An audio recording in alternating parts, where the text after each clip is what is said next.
Hello 4S. I'm going to read you two more chapters from The Fastest Boy in the World today, and we're going to find out what's happened to Grandfather. So hopefully, he's in hospital at the moment.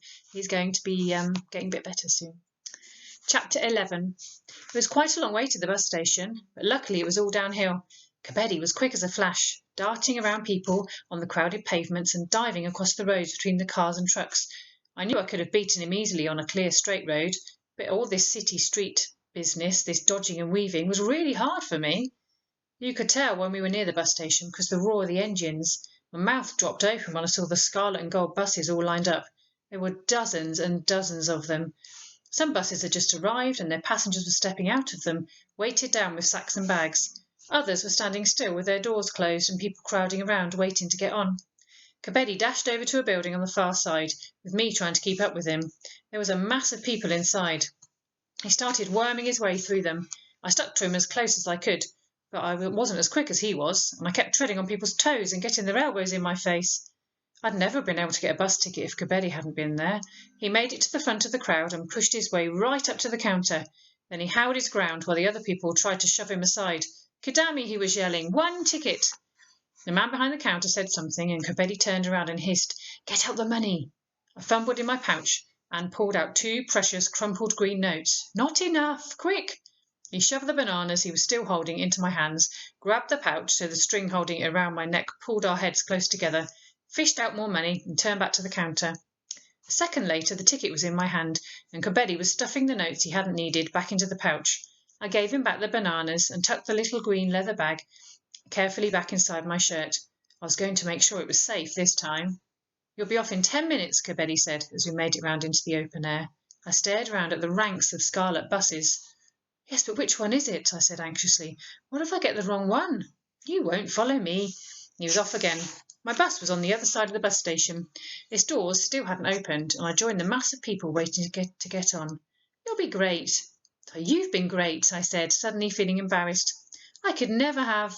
"It's been fun." He stopped. I could see that he felt a bit awkward too. "That money in your pouch," he said. "Is that all you've got? No more?" He looked as if he was sorry for me.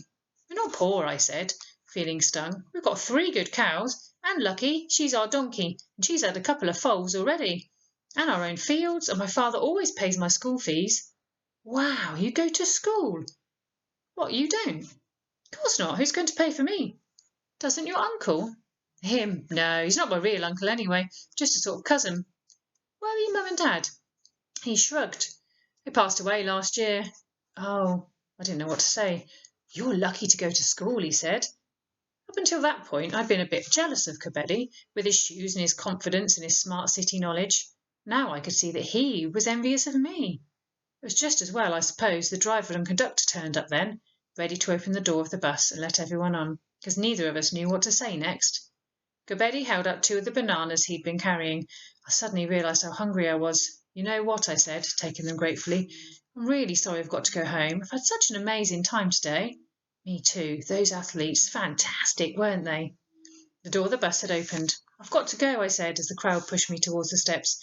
"Don't worry about your grandfather," Kebede called out, standing on tiptoe to see me over the heads of the 2 women behind me. "They'll look after him in hospital. He'll be all right, I bet." I felt a stab of guilt. I'd been so busy with Kebede I'd actually forgotten about Grandfather. "Kebede," I'd got to the bottom step of the bus and turned back to him. "Can you do something for me? Can you go back to the Happiness Pastry and find a man called Atu Alemu, 4th floor, in the building behind, Ethiopian Sports Company, telling about Grandfather being in hospital?" "Are you getting on this bus or not?" the woman behind me said crossly, and shoved me up the next step so hard I nearly tripped. I didn't know if Kebede had heard me. When at last I'd got to the back of the bus and found myself a seat, I managed to look out of the window. He'd gone.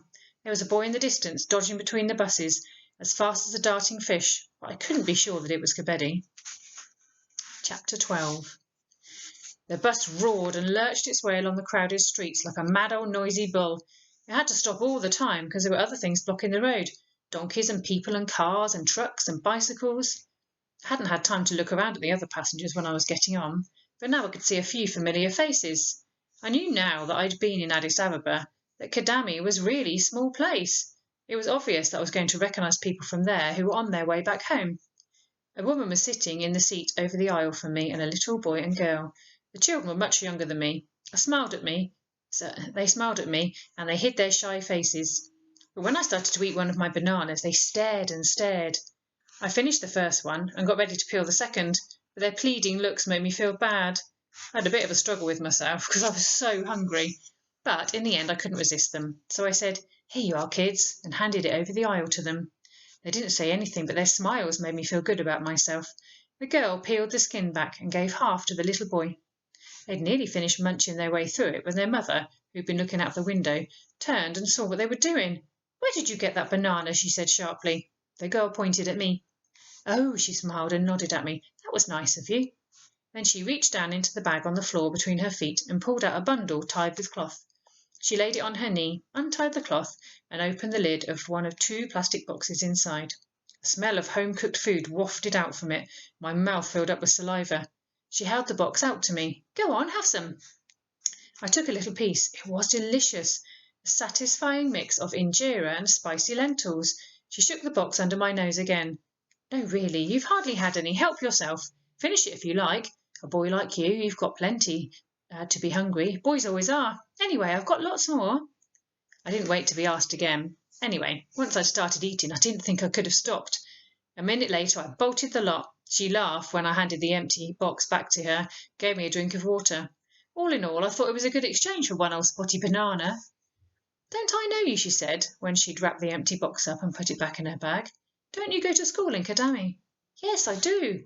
I suddenly felt wary. She was looking at me curiously, and I knew she'd want to get everything out of me: who my parents were, why I was alone on the bus from Addis Ababa, what I'd been doing there, who I'd been visiting, and all the rest of it. Why didn't I want to tell her? I don't know. I suppose that grandfather had been keeping his secret to himself for so long that the habit had rubbed off on me. I steeled myself, ready to fend off more questions. Then the bus made an unexpected lurch. There was a knocking noise from the engine, and the roaring sound it had been making stopped. We drifted to a halt. There was a moment of total silence, then everyone started talking at once. "Oh no, what? A breakdown? How long's this going to take?" The conductor, who had been sitting at the front just behind the driver, got up to talk to him. Then the two of them got out and stood by the door while the driver talked into his mobile phone. The conductor got back on and everyone stopped listening. "I'm sure it's just a temporary problem," he said soothingly. "My colleague here, the driver, has sent for a mechanic. He'll be with us in no time. He'll be fixed soon. Don't worry. Then we'll be on our way." Everyone groaned. "It's a disgrace," another person said. "These old buses should be taken off the road. We've all paid for our tickets." I stood up and joined the people who were getting off. I was glad in a way to be outside again. It had been stuffy and cramped in the bus. I tried listening to what the people were saying all around me to work out what was happening. "Getting a mechanic here will take hours. And what if he can't fix the engine even when he gets here? They'll have to send a replacement bus," a woman was saying. "If you ask me, they won't lay one on till tomorrow morning," said another. "They'll tell us all to go back into town and try again tomorrow." Tomorrow, I thought, my heart jumping. I can't wait till tomorrow. Grandfather might not even be alive by then. I looked around to try to work out where we were. The bus had come quite a distance, and we were already past the outskirts of the city. The road ran straight ahead, cutting between fields, climbing and falling over rises and dips, pointing straight towards Kadami and home. It seemed to invite me. I squinted up towards the sun. There were still 4 hours of daylight left. "Run it," a voice inside my head said. "You can do it. 20 miles, less than a marathon. Just do it." I took a few tentative steps away from the bus. I'd be on my own. There might be thieves, wild dogs, all kind of dangers I couldn't imagine. "Where are you going?" the woman who'd given me food was calling out to me. That decided me. I'd get away from her nosy questions. I'd be out in the fresh air, be on my own, doing what I did best. I'd be running.